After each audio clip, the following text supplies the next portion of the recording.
Hey, what's up, ladies and gents? And I bring you a new deck that I just kind of put together kind of quickly, but not fine-tuned. It's Merieke, Merieke Berit, or Beret, or whatever you want to call. So, she's a legend from Legends, and she's pretty sweet, but she's an Esper legend, white, blue, black. And what she does is she's a 1-1, not very impressive, but I don't really play commanders for being, big beaters, if you've noticed the commanders I play. So what happens is Merieke doesn't untap during untap step, but you can tap her to gain control of target creature for as long as you control her. And when she leaves the battlefield, it becomes untapped to destroy the creature and it can't be regenerated. So this is pretty sweet. So it's like an Old Man of the Sea kind of effect. Treachery, Valdalkin Shackles, but on a creature. And if they ever kill Merieke, that creature is dead. Like they basically can't get control of their creature unless they bounce the creature itself. They can't kill Merieke.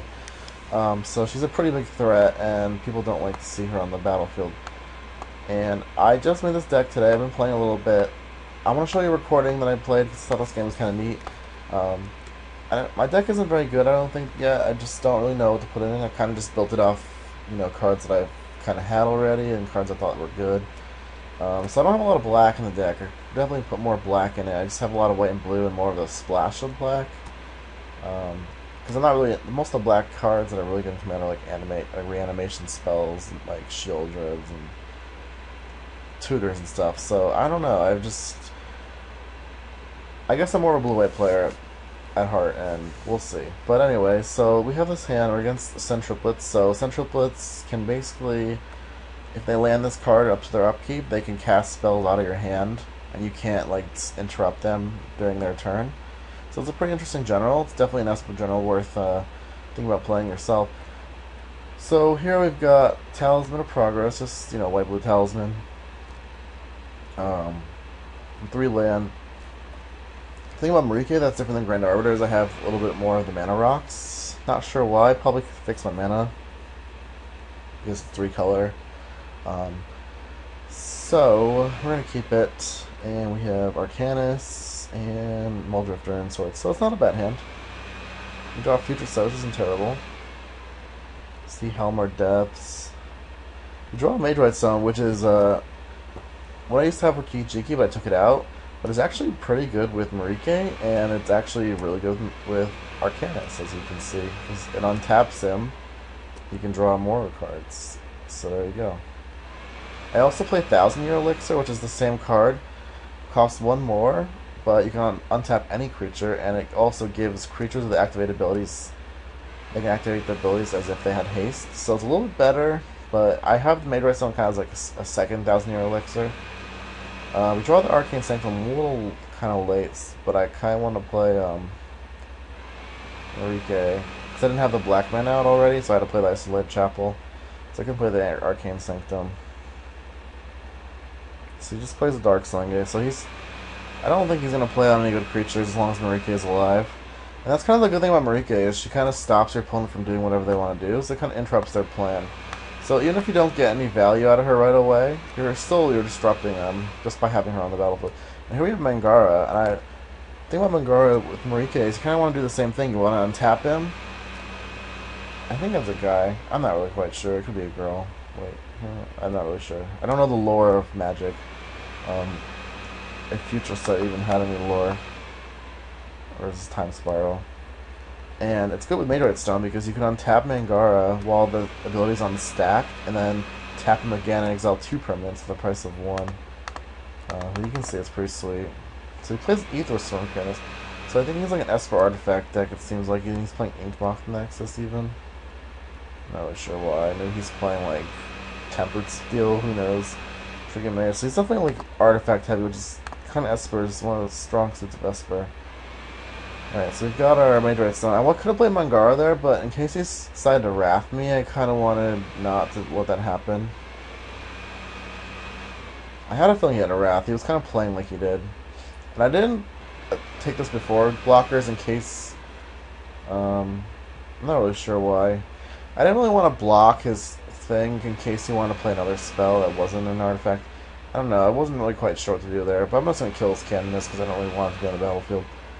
And I don't really care about String Mage, so I'm not going to take it. I was thinking about taking it, but no, it's not. There's no point. So we play Sun Titan. We're going to get our Flooded Strand. Just hold back.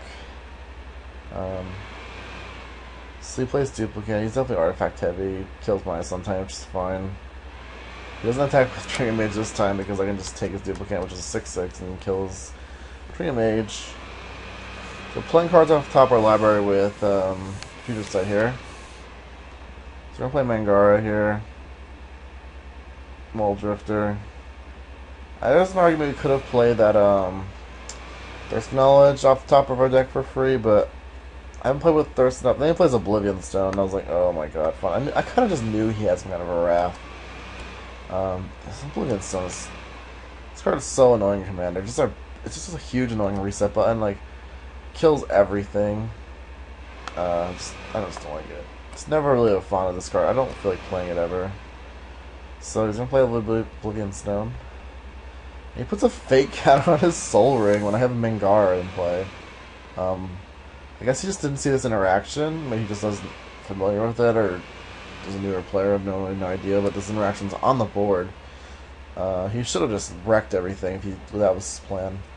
Now he's gonna get punished for that.